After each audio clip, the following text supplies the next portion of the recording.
Hello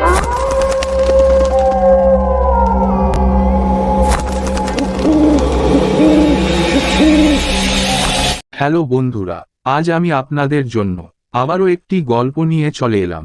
আজকের গল্পটি একটি অন্য ধরনের গল্প। গল্পটি শেষ পর্যন্ত শোনার অনুরোধ রইল আপনাদের কাছে। চলুন বেশি কথা না বাড়িয়ে গল্পটি শুরু করা যাক। গল্পের নাম গোভূত। গল্প। গগন তার একদিনের কাজ শেষ করে রাতের অন্ধকারে গ্রাম থেকে বেরিয়ে এলো।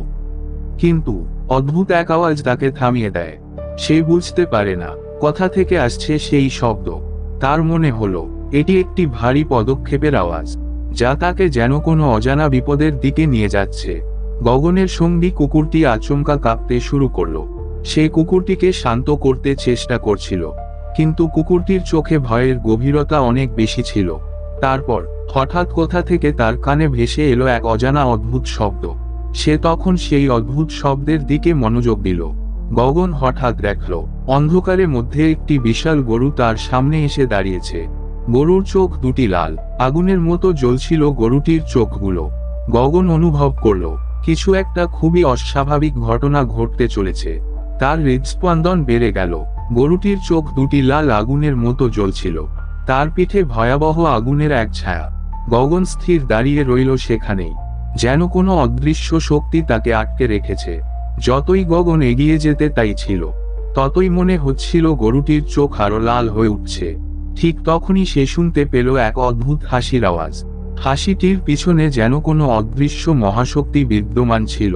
গগন তখন সেখান থেকে দৌড়াতে শুরু করে, কিন্তু তখন সে অনুভব করে তার পা যেন মাটির সঙ্গে এক হয়ে গিয়েছে। তার চারপাশে যেন ছড়িয়ে পড়েছে এক অজানা ঘোর অন্ধকার। কিছু সময়ের জন্য তার মনে হচ্ছিল সে যেন এক অন্ধকার জগতে আটকে পড়েছে। গগন হঠাৎ করে সেইখানে একটি মন্দির দেখতে পাই। সে তখন প্রাণের ভয়ে মন্দিরের দিকে ছুটতে লাগলো। মন্দিরের দিকে ছুটতে ছুটতে সে লক্ষ্য করল মন্দিরের সামনে কিছু একটা উজ্জ্বল হয়ে জ্বলছিল, কিন্তু তার সাথে ঘটে যাওয়া ভয়ের অনুভূতিটা এখনো কমেনি। সে মনে মনে ভাবতে লাগলো এই মন্দিরটি কি তাকে সাহায্য করবে, না সেখানে তার জন্য আরো বড় কোনো বিপদ অপেক্ষা করছে। মন্দিরটি একটি প্রাচীন মন্দির ছিল। গগন মন্দিরের কাছে পৌঁছাতেই এক বৃদ্ধকে দেখতে পেল। বৃদ্ধটির চোখে দুটিতে ছিল অদ্ভুত এক রহস্য। বৃদ্ধ লোকটির চোখ যেন কিছু একটা জানত, যা গগনের ধারণার বাইরে ছিল। বৃদ্ধ তাকে একটি পুরনো গ্রন্থ দিল, যেটা তাকে গরুভূতের রহস্য বিষয়ে জানতে সাহায্য করতে পারে। গ্রন্থটিতে এমন কিছু লেখা ছিল যেটা গগন কোনো দিন শুনেনি ও দেখেনি। গ্রন্থে লেখা ছিল এই গরুভূতটির আত্মা শান্তি পায়নি, তাকে কিভাবে শান্ত করা যাবে এই বিষয়ে সবকিছু এই গ্রন্থটিতে লেখা ছিল। গগন বইটি হাতে নিয়ে অবাক হয়ে ভাবতে লাগলো। বৃদ্ধ লোকটি গগনকে বললেন, এই গরুভূতটি শুধুমাত্র একটি রাগান্বিত আত্মা, যা বহু বছর পরে পুনর্জন্ম নিচ্ছে। কিন্তু তুমি যদি এই গ্রন্থটি পড়ে কাজগুলো ঠিকঠাক করতে পারো, তাহলে এই গরুভূতটি শান্তি পাবে। বৃদ্ধ লোকটির কথাগুলো শুনে গগন মনের মধ্যে কিছু সন্দেহ জাগলো। তবে বৃদ্ধটির কথাগুলো শুনে গগনের সাহস অনেকটা বৃদ্ধি পেল। বৃদ্ধের কথা মতো গগন গ্রন্থের মধ্যে লেখা মন্ত্রগুলি ধীরে ধীরে উচ্চারণ করতে শুরু করল। তার মনে হচ্ছিল কিছু একটা ভীষণ শক্তি ক্রমেই বৃদ্ধি পাচ্ছে। তখন গগন মনে মনে ভাবতে লাগলো, এটা কি মারাত্মক কিছু হতে যাচ্ছে। মন্ত্র উচ্চারণের সাথে সাথে গরুভূতটির গর্জন আরো তীব্র হয়ে উঠল।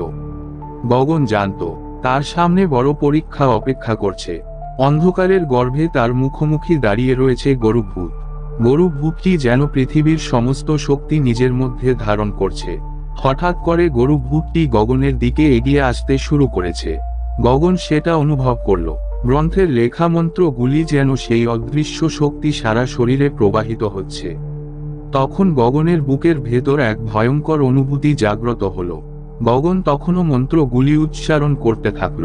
গগন বুঝতে পারছিল তার নিঃশ্বাস নিতে কষ্ট হচ্ছে। তার শরীরের প্রত্যেকটা কেশে ভয়ের এক অদৃশ্য গতি ছড়িয়ে পড়ছে।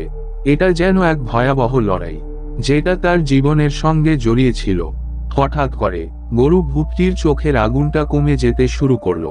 তার শরীরের মধ্যে এক অদ্ভুত শান্তি ছড়িয়ে পড়ল। গগন অনুভব করল সে তার ভয়কে পরাজিত করতে পেরেছে।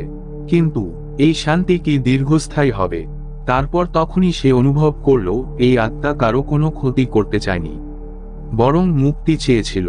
এটি ছিল তার দীর্ঘদিনের দুঃখ, যা মিটে গেছে।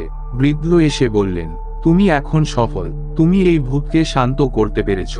কিন্তু সবচেয়ে বড় কাজটি হলো তুমি নিজের ভয়কে পরাজিত করতে পেরেছ। গগন গ্রামে ফিরে এসে সবার কাছ থেকে জানল, গরু ভূত আর গ্রামে আসে না।